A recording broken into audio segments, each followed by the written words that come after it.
Hey, welcome everybody to the Vaults Remastered, a Pathfinder 2E second edition conversion journey. This is going to be my tale, my story, my accounting of a process I'm going through right now, taking my 5th edition Dungeons and Dragons campaign, an ongoing campaign I've been running for the last couple 3 years or so with family and friends, online and in person, and converting this into Pathfinder Second Edition remastered version, which is coming out in like 2 short months, November 2023. So I wanted to record my endeavor here, my efforts. I'm no expert, I'm no pro.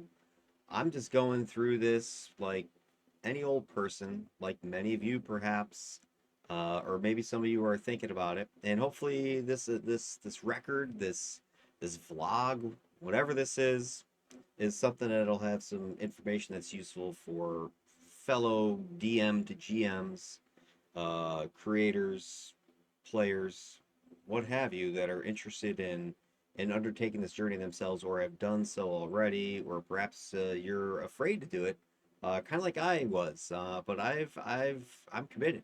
I'm going to do it. So this is going to be my. I don't want to say it's a how-to because I don't know how.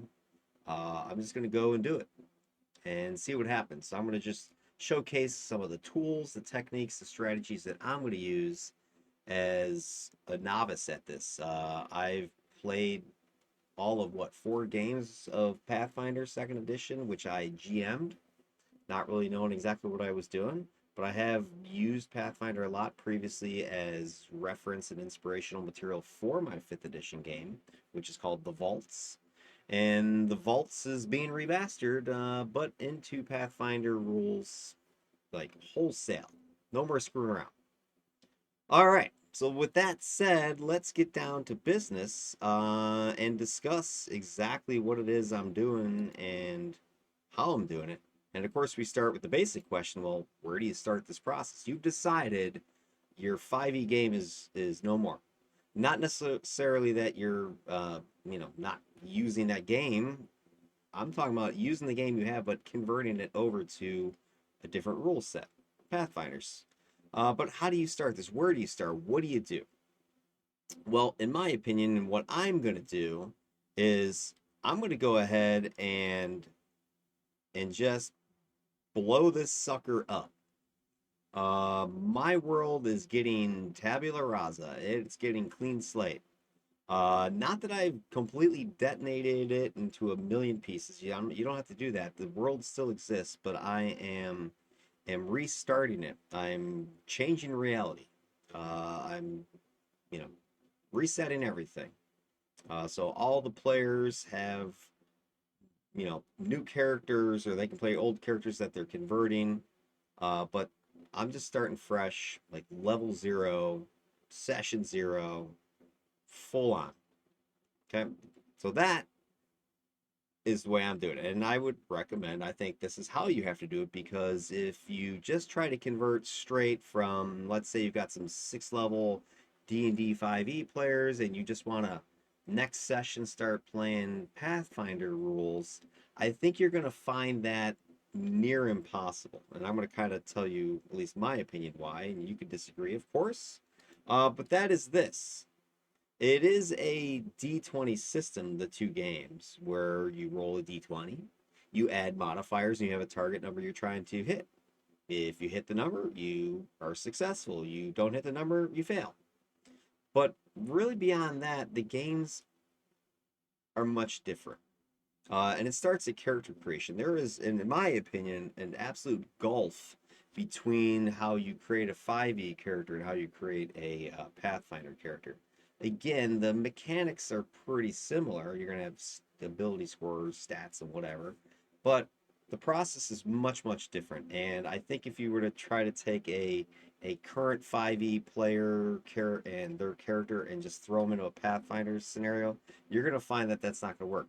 And it starts with the ABCs. And if you don't know, if you've never done character creation in Pathfinder, ABC stands for your ancestry, your background, and your class. These are the first three things you're going to do when you create a new character, or any character. So if you're trying to transport a character from your 5e game to a Pathfinder game, that process is going to be the ABCs. You're going to have to take your current race, as they would call it, or I think they're going to be calling it species in the next iteration of D&D next year. But anyway, you need to turn that into an ancestry in Pathfinder. And let me just tell you, Pathfinder, I think, has about the same number of total ancestry races as D&D, but they're not one to one. There are much bigger differences between the two games. For instance, there's leshies, these plant creatures in Pathfinder that there's really no equivalent in D&D. There's all kinds. There's android mechanical stuff that you can't really do. There's probably half a dozen or so. So as a player character trying to come over and do a one-to-one, race ancestry match, it's probably not going to work too well. And then once you actually get into the nitty-gritty details of ancestries, you'll see that in D&D a lot of stuff is loaded into your race that's not true in Pathfinder. Which kind of gets to my next thing is one of the big differences is that there's a ton more feats tied into things like ancestries and backgrounds that D&D does just not have. And in D&D, pretty much everything's tied into those initial abilities that your race gives you, and then your class and subclass or your archetype abilities as you level up. In Pathfinder, there's just way more options and different types of feats that you get from your ancestry, from your background, from your class, etc., etc. Each level, and you'll see this, I have a comparison picture coming up in a second. There's just way more choices and customization for your builds in Pathfinder. There's way more backgrounds. There's way more classes. And a lot of the classes are way cooler than the ones in D&D. So again, if you imagine your players trying to transfer over their current characters to Pathfinder, they're going to look at all these new options and all these new features and all these new abilities and look at their old character, and I think a lot of them are going to be like, this doesn't match. How do I can't rebuild this. I'd have to change everything. And they'll probably find a lot of stuff that's way cooler, like, summoners and witches and investigators and gunslingers, all these classes that don't exist in D&D that are, stock options and choices in Pathfinder. Again, a lot cooler stuff, in my opinion. So that whole just mechanical shift is going to be huge. But if you've blown up your world and are starting fresh, that doesn't matter. They're going to start with the ABC immediately. The other thing is the Orc versus OGL, and if anybody's been following any of this at all, you know about the OGL controversy and how D&D's new version was trying to get rid of the old 5th edition, 4th, 3rd edition, whatever rule stuff that people have been using for 20 years or whatever, and replacing it, blah, blah, blah. That's really not my main reason for why I'm switching. It's one of them, but I'm more talking that because of the OGL controversy, Pathfinder, if you're choosing to go and switch your game over to this rule set, they have launched a different type of rules licensing, ability to use their game and third party modify it and whatever else. It's this Orc license, the Open RPG something, whatever. I'm sure someone in the comments will know. But what that has done is it's taken pretty much every common reference that you would be familiar with from Dungeons and Dragons if you've been playing 5th edition for years now, and it's going to remove them, change them, rename them. So that's going to kind of, again, make this transition a challenge if you're trying to do a one-to-one. And 3 simple examples I give you here is that with Pathfinder's Remastered that's coming out in, like I said, a couple months, this difference between the rule set's going to get even wider. For instance, Pathfinder's getting rid of ability scores. It doesn't matter that you've got an 18 or a 16 or a 15. Everything's just going to be the modifiers, +1, +2, +3, +4, whatever. Alignments are going away. There's no more lawful good, neutral evil, whatever. That's gone bye too. And that has repercussions within the game with deities and certain damage types and spell abilities, etc. That's getting remastered. The schools of magic are going away. There's no longer enchantment and illusion and all those schools that, wizards would choose from and all your spells would be classified by. That's going away. Wizards are getting a whole, revamp, whole remaster. So even some of the basic common stuff that you might say, oh, well, a cleric's a cleric, a wizard's a wizard as you move across, it's not going to be true. You're going to have to rethink and revamp that. So again, though, if you've blown up the world, none of this matters. You're just starting fresh with a new reality. And that's what I really mean. I'm not talking about utterly destroying your world and your characters. I'm talking just changing the reality, flipping the script on it. All right, then the next thing I'm going to talk about is the actual comparison, just to kind of show you, follow up what I was just saying here. Like here is a Pathfinder versus Dungeons and Dragons, second edition versus fifth edition fighter. Arguably one of the easiest archetype classes you could play in the game. Right? Get a sword, swing it, fighter. But if you just look at the two different leveling tables here, these advancements tables, the Pathfinder one, 1 to 20, the D&D one, 1 to 20, but just looking down the Pathfinder one, you could see that there's 2 or 3 things you get every single level, and a lot of them are tied into feats, like I was saying earlier. There are some basic, special fighter, skills, for instance, but pretty much everything's a feat. And whenever you see feat, that's a choice. There's a list of things you can choose from and build your character. So everybody's going to have a lot of flexibility, a lot of variation, a lot of customization.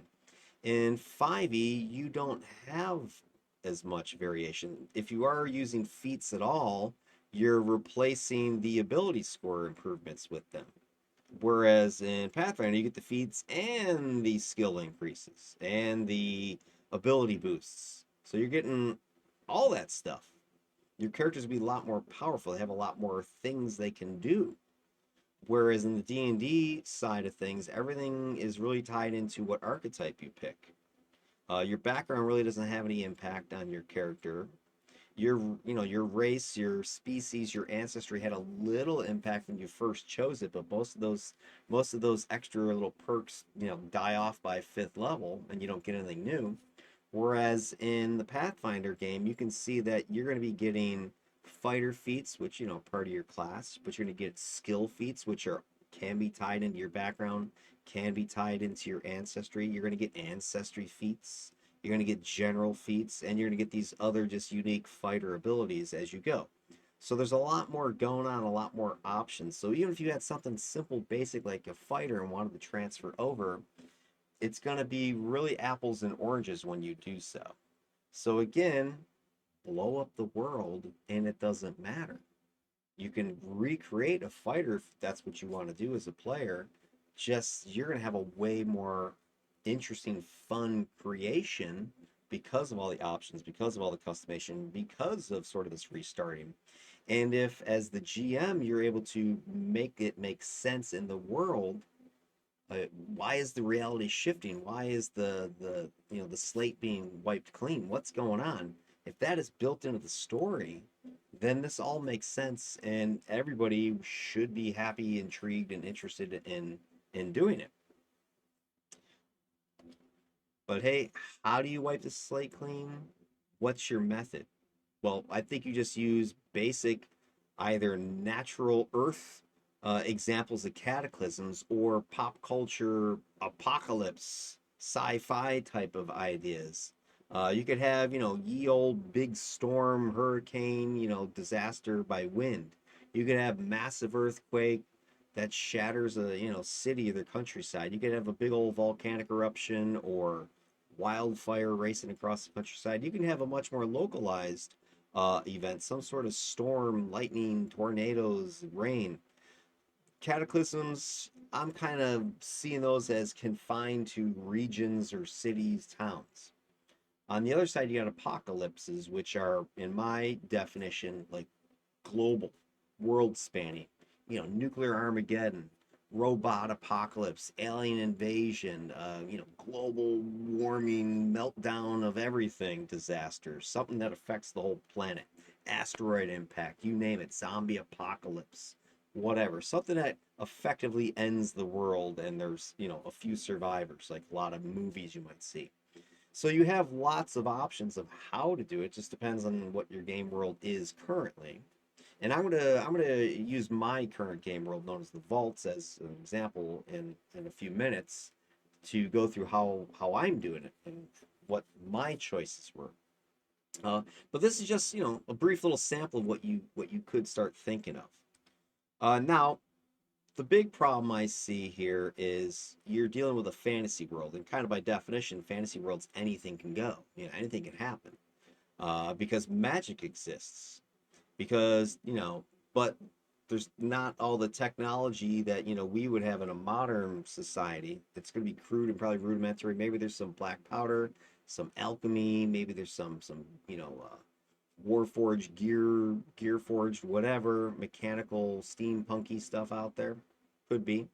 But you also probably have divine entities, gods and that sort of thing, demons, whatever, are influencing mortals directly in a fantasy world. Another potential challenge or thing to consider is that there's more than just humans in most fantasy games. You got multiple sentient species, elves and dwarves and orcs and such.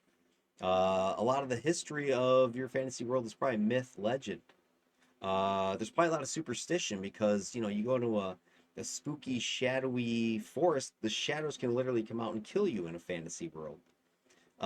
Usually in fantasy worlds, your travel, your communication is limited. Maybe a few people have teleportation magic or some magical means of communicating long distance, but they don't have cell phones, they don't have jet airplanes, that sort of thing to be able to get around and and travel and spread things, for instance. So you have some real world analogs from natural disasters. You have potential inspiration from movies and videos and video games, pop culture stuff. But you do have to have a fantasy world grounding your concept here. So depending on all the stuff, you might have a lot of different options of how to end your world, how to reset things. And for me, I use a muse that I consult, and I've used this muse. My muse's name is Kathy, and I have used her many a time over the last several months, helping to plan campaigns, game sessions, NPCs, magic items, etc. And Kathy is Chatty Kathy. It's Chat GPT. Now I know what you're saying. Some people, ooh, the evil AI is coming to take over my game. No, no, no. Chat GPT is a tool. It's a creative tool that helps creators take their ideas and amplify them, extend them, and come up with things that you hadn't thought of before and a lot faster than you would normally think of. So it's really just, in my opinion, internet on steroids. It has access to lots and lots of information, and I can feed it my ideas, right? I can take my notes that I have for my game and feed it into chat gpt and ask it to help me come up with some ideas. And I'm going to show you this live. I'm going to show you this right here right now. I'm going to show you what would Chatty Cathy here, my muse, come up with or suggest as ways to end the fantasy world. So that is what I'm going to go ahead and showcase to you right now in live, so you can see that there's no trickery or whatever. Now, ChatGPT is not going to make your campaign. Okay, it's not going to suddenly just spit out a bunch of stuff and wow, I don't have to do anything. Absolutely not. You have to have ideas. You have to have a plan already in place. She's just there to help you flesh it out. So I'm going to go ahead and take that information that I was just showing you and put it in Chat GPT. So I'm going to say, let's see, I want to go and what would end a fantasy world? All right, so I want to kind of do this. I need help determining how to end my fantasy TTRPG world with some sort of cataclysm or apocalypse. Apocalypse. I'm planning to restart my game with a new rule system, Pathfinder 2E, and have decided the best way to transition is to end the current game, DnD 5E, with some event that wipes the slate clean, or resets reality, or or explains why the new characters have new abilities, powers, classes, etc. I don't want to literally destroy the world. I just want justification for why there are so many changes that the world seems much different. I.e., there are new rules, classes, backgrounds, etc. Boom. Here are the challenges I see with coming up with scenarios for this doomsday. Okay, and now I'm going to go ahead and put in that list of stuff here. So let me just copy paste this. Okay, so here was that list. It's fun watching people type. Okay. Here is the list. Bang. So I said magic exists, technology is crude, rudimentary, divine entities directly influence mortals, etc., etc., etc. Boom. All right. Can you suggest, I don't know what, 5 to 10 possible cataclysmic events, cataclysmic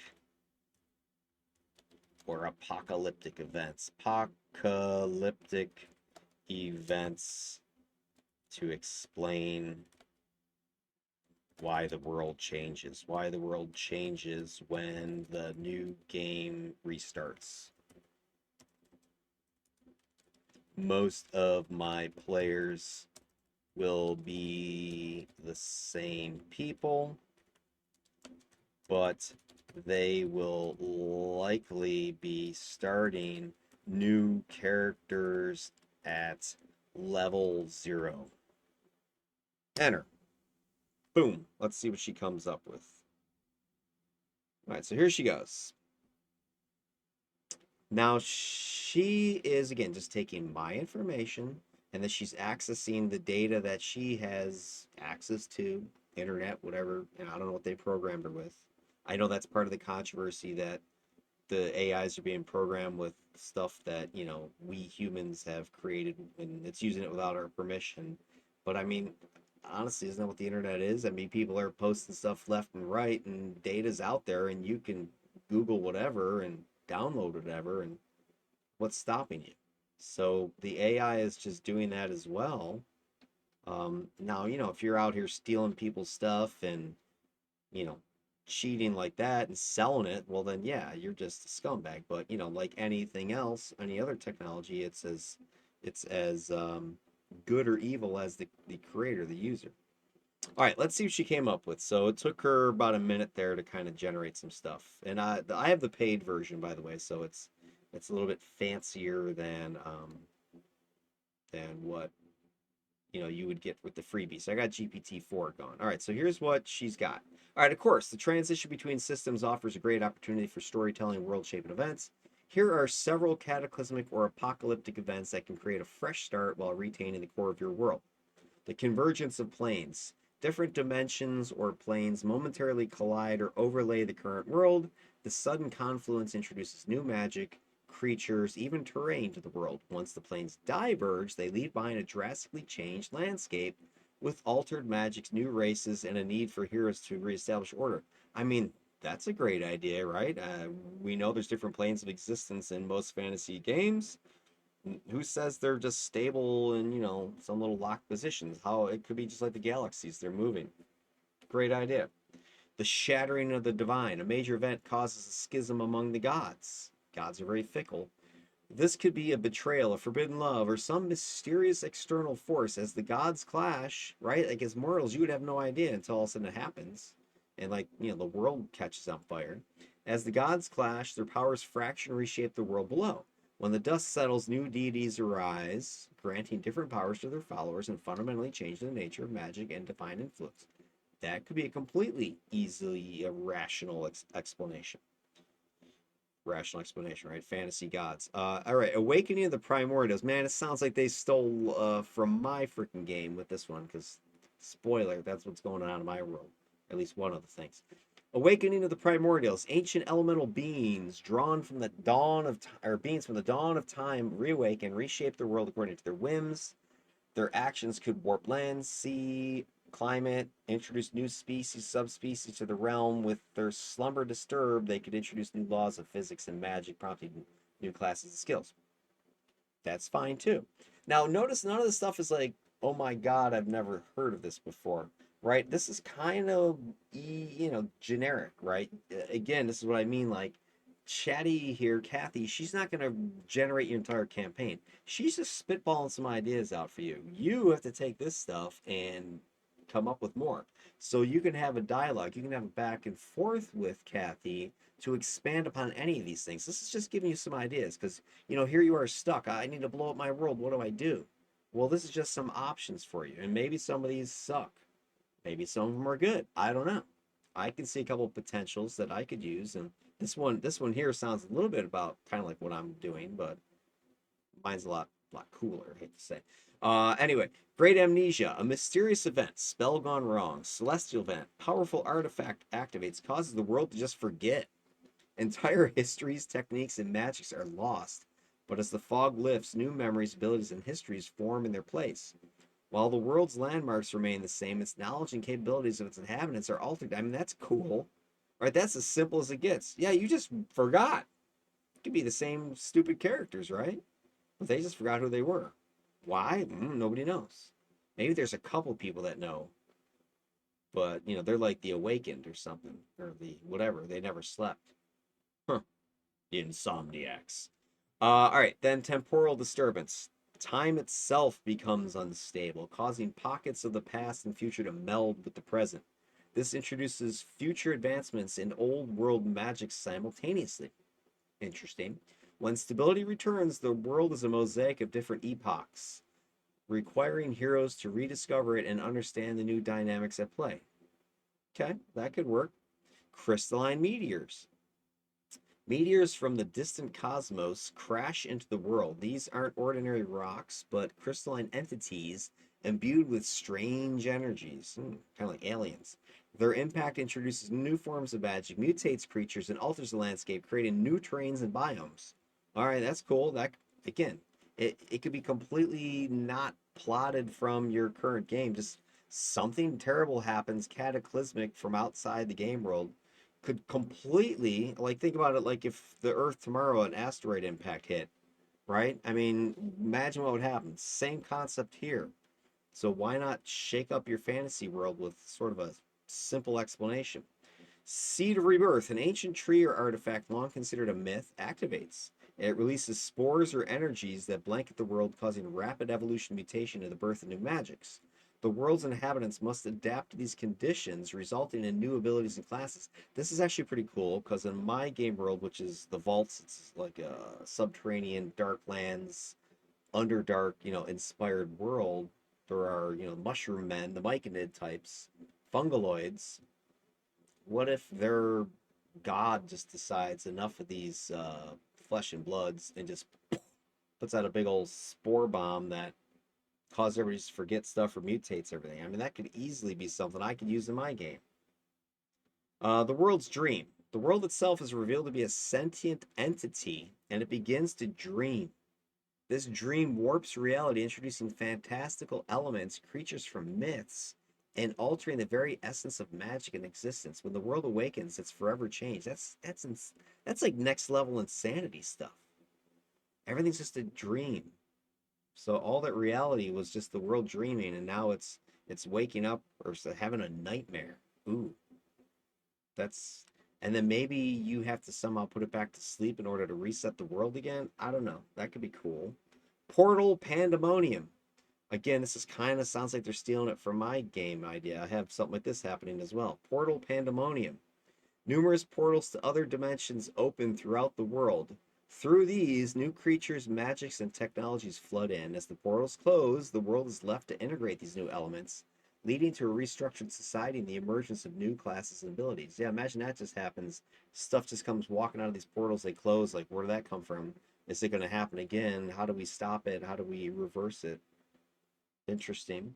Harmonic resonance, a once in a millennium cosmic event, causes the world's ley lines and magic sources to vibrate at a new frequency. This shift redefines how magic is accessed and used. New magical vocations, classes, arise, old spells become obsolete, new ones are discovered.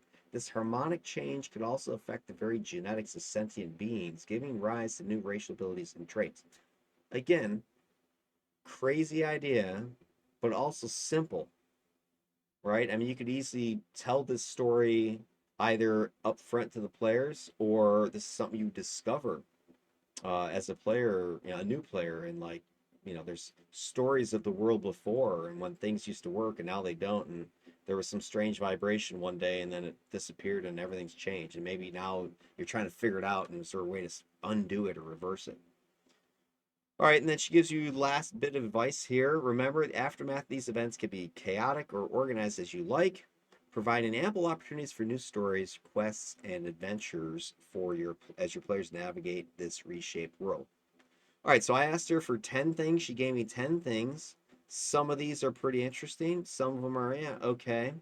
But all of them give me enough of a seed that I can go with that I can now start having a back and forth. So I like that idea of like the Great Amnesia was kind of wacky and crazy. Like, or the one about the Earth dreaming. I mean, that's pretty cool. The Seed of Rebirth, that was an interesting one. So there's some ones here I'm liking what I'm reading. So I could definitely take this one, for instance, the Seed of Rebirth, and as I just told you, I could explain to Kathy, in my world, there's myconids, the subterranean, blah, blah, blah. How would this work in my game world? And she would give me some feedback, right?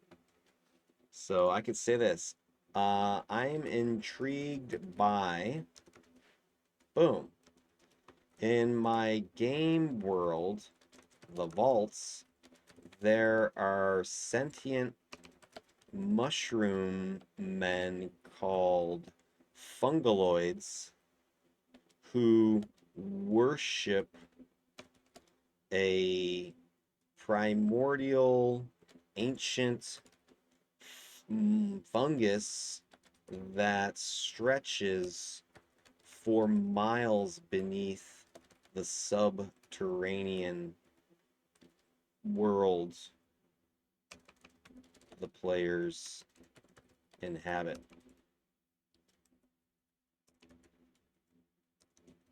How might this be incorporated into your suggestion? I was thinking these these fungaloids decide to cleanse the underworld of flesh and blood creatures they see as contamination, or perhaps this is the start of their great decomposition, whatever that is. Composition. A once in a millennium event. Spelled that wrong. So two N's in millennium. Yes. Boom. All right, let's see what she says. Just spitballing something at her, see if she has any thoughts on that. Using the fungaloids and the ancient fungus as central elements can lead to a rich and intriguing story. She likes to suck up a little bit. Here's a more tailored version of the seed of rebirth for your game world, the great decomposition and the spore rebirth.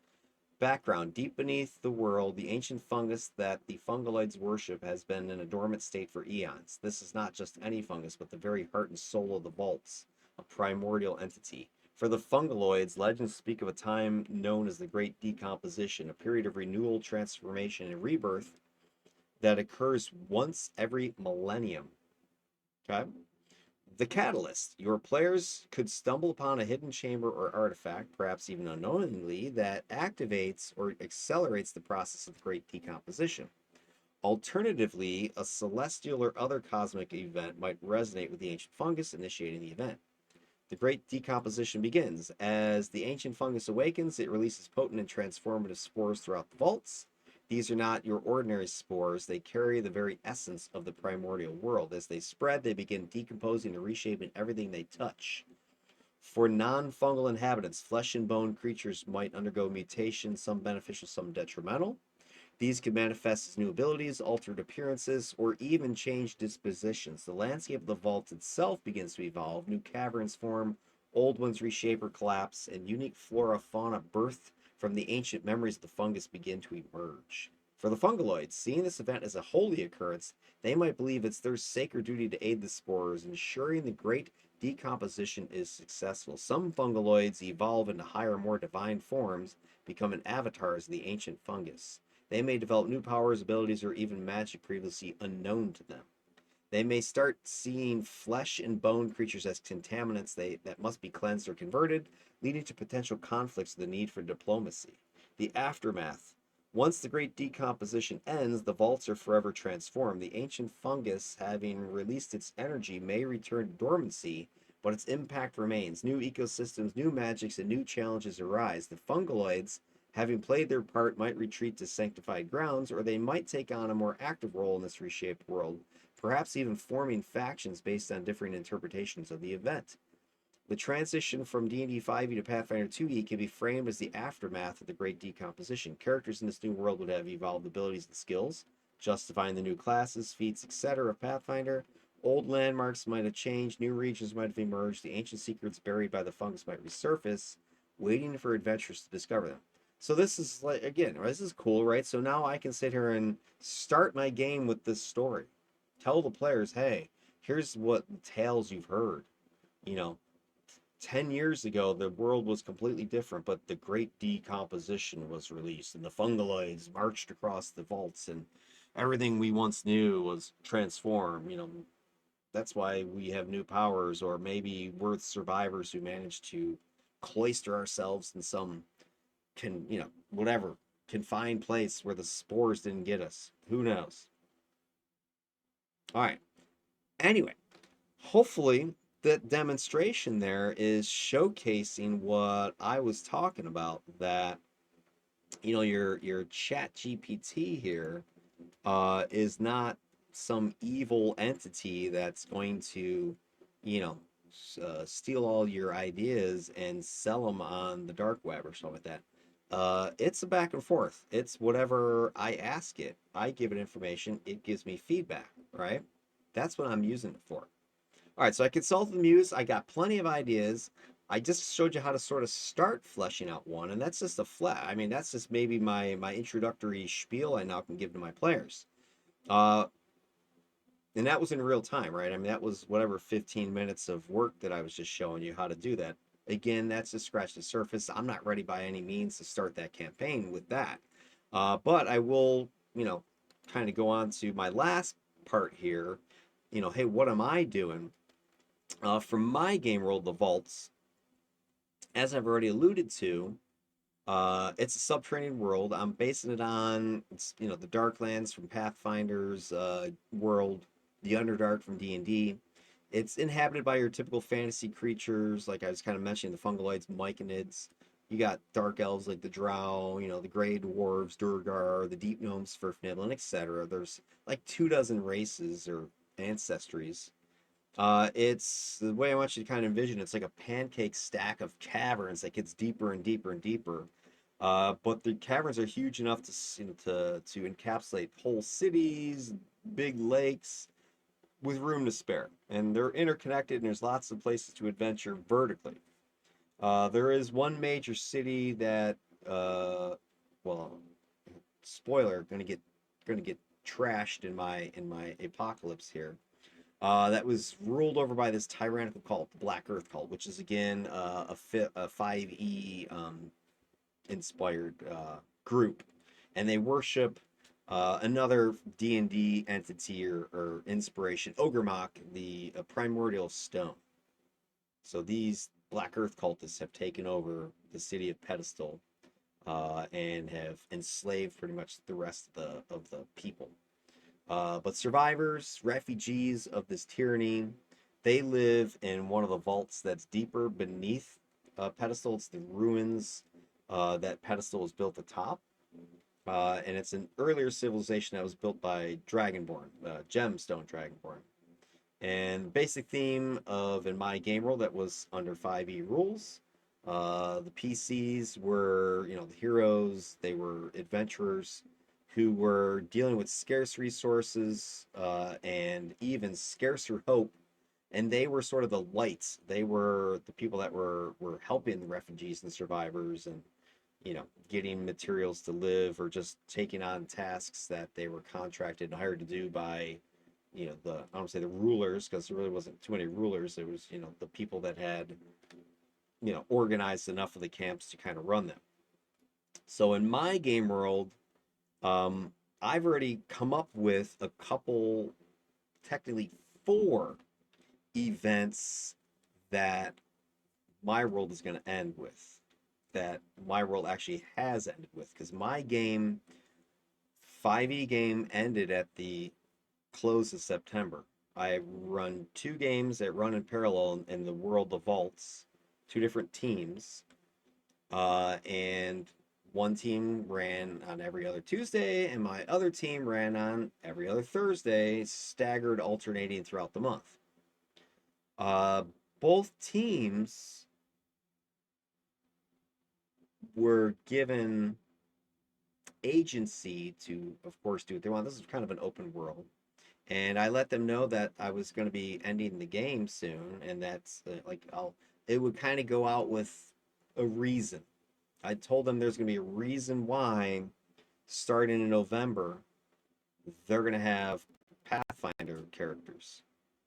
So I told them this is going to happen. And so they knew something was going to happen, but the ending that was chosen wasn't by me. My player characters did it. I used their agency because it was the greatest threat to their own existence to decide how the world ended. So I just set up some possible ways the world could end, and the last 2-3 sessions for each team, I just let them go down a path. And when the flashing red button was there to end the world and they were reaching to press it, I let them do it. World is ended. And that is where I'm going to end this episode.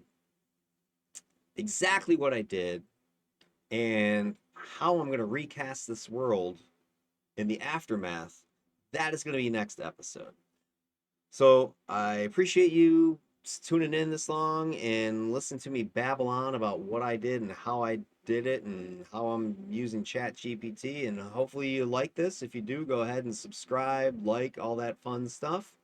And look for the next video that should be coming out within the next few days, week, about how to recast your world after you have just blown it up. All right, have a good one. I wish you guys luck with your own conversions. See you later.